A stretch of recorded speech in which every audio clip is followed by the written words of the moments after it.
Значи това ви е първоначалната версия на проекта.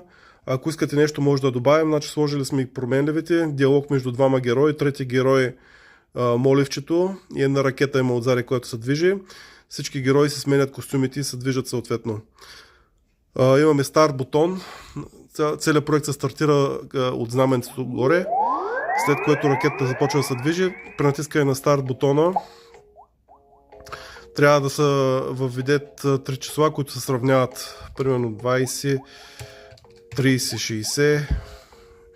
Тия числа се сравняват и се казва кое е най-голямо, средно и най-малко. Моливчето изчертава кръга, след което котката гони мишката и това е в общи линии. Нали? Тук виждате променливите. С този бутон тук се спира самия проект. Тук може да се минимизира и тук може да се ремиксира. Де факто трябва да направите ремикс. Идвате тук примерно на някакъв примерен проект.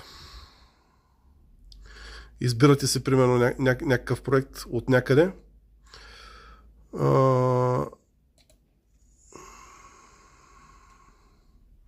И може да го ремиксирате. По същия начин трябва да вземете и нашия. Аз не мога, защото този проект е...